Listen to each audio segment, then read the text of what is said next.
Hey guys, welcome to Egal in Tech YouTube channel. Are you a first, second, third or final year BTech student? If so, this video is for you. A skills నేర్చుకోవాలి? అసలు skills అంటే ఏంటి? ఎక్కడి నుంచి start చేయాలి? ఎలా start చేయాలి? అసలు రిసోర్సెస్ ఎక్కడ ఉంటాయి? సో ఫస్ట్ ఇయర్ స్టూడెంట్ అయినా, ఫైనల్ ఇయర్ స్టూడెంట్ అయినా స్టిల్ కన్ఫ్యూజ్ స్పేస్లోనే ఉంటారు. సో ఇలాంటి వాళ్ళ కోసం నేను చేసిన ఒక చిన్న ప్రయత్నం ఈ video. So let's get into video. అసలు స్కిల్స్ అంటే ఏంటి? ఒక లాంగ్వేజ్, ఒక డిఎస్ఏ, ఒక క్లౌడ్ టెక్నాలజీ, ఒక డేటా విజువలైజేషన్ టూల్, ఒక డేటాబేస్, ఇలా చెప్పుకుంటూ పోతే చాలా ఉంటాయి స్కిల్స్ అనేవి. సో మీకు ఏమైనా కొన్ని స్కిల్స్ వస్తే చాలు, ఏవైనా కొన్ని టెక్నాలజీస్ నేర్చుకుంటే చాలు. అన్నీ రావాలంటే అందరికీ రావు, ఓకేనా? ఒక ప్రాపర్ లాంగ్వేజ్, దాంతోపాటు ఒక డిఎస్ఏ, దాంతోపాటు ఒక డేటాబేస్, ఇలా కొన్ని నేర్చుకుంటే చాలు. సో ఒక లాంగ్వేజ్ మీద బాగా గ్రిప్ ఉంచుకోండి. And next thing HTML, CSS, ఈ రెండు 1 మంత్లో కంప్లీట్ చేసుకోండి. అండ్ నెక్స్ట్ జావాస్క్రిప్ట్ నేర్చుకోండి. నెక్స్ట్ ఒక డేటాబేస్ నేర్చుకోండి. లైక్ మీరు ఏదైనా డేటాని స్టోర్ చేయాలన్నా, రిట్రైవ్ చేయాలన్నా ఒక డేటాబేస్ని నేర్చుకోండి. That is nothing but SQL నేర్చుకోండి. అండ్ నెక్స్ట్ డిఎస్ఏ నేర్చుకోండి. డిఎస్లో మరీ అంత అడ్వాన్స్ అవసరం లేదు, లైక్ బేసిక్సే స్ట్రాంగ్గా ఉండేటట్టు నేర్చుకోండి. లైక్ స్టాక్ అంటే ఏంటి, హీప్ అంటే ఏంటి, లింక్ లిస్ట్ అంటే ఏంటి, సార్టింగ్ టెక్నిక్స్ నేర్చుకోండి.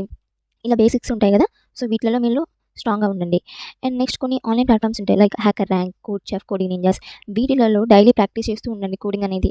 ఎందుకంటే ఇక్కడ కన్సిస్టెన్సీ అనేది మెటర్. సో ఈరోజు చేసాము అంటే మళ్ళీ 1 గ్యాప్ తీసుకొని ఆ నెక్స్ట్ డే చేయటం, లేకపోతే ఈరోజు చేసామంటే రేపు చేయకుండా ఆ నెక్స్ట్ డే చేయటం, ఇలా చేయొద్దు. సో ఈరోజు చేసామంటే పక్కా రేపు చేయండి. సో అలా కన్సిస్టెన్సీగా ఉండండి ఇక్కడ కోడింగ్ విషయంలో మాత్రం.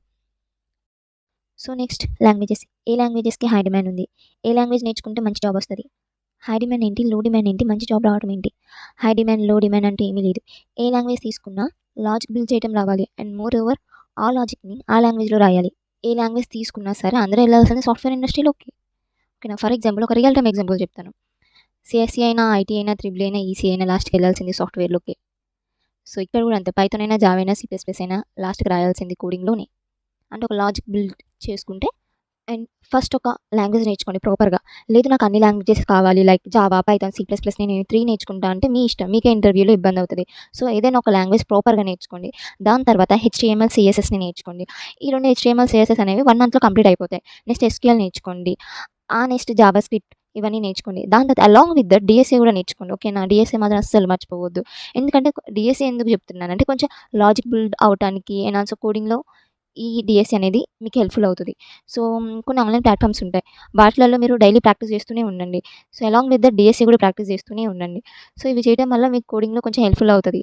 అండ్ మీరు కూడా కోడింగ్లో కొంచెం గ్రో అవుతారు. సో నేను ఎందుకు ఈ వీడియో తీస్తున్నానంటే మాకు కూడా కరెక్ట్ పాత్ తెలీదు, కరెక్ట్ వే తెలీదు, ఏ వేలో వెళ్తే హై ప్యాకేజ్ని క్యాచ్ చేస్తామో కూడా తెలీదు. సో మేము చేసిన మిస్టేక్స్ మీరు చేయకూడదు. ఫైనల్ ఇయర్లో కదా ప్లేస్మెంట్, సో ఫైనల్ ఇయర్లో చూసుకుందామంటే నో, స్టార్ట్ నౌ. ఈ మినిట్ స్టార్ట్ చేయండి, ఈ సెకండ్ స్టార్ట్ చేయండి.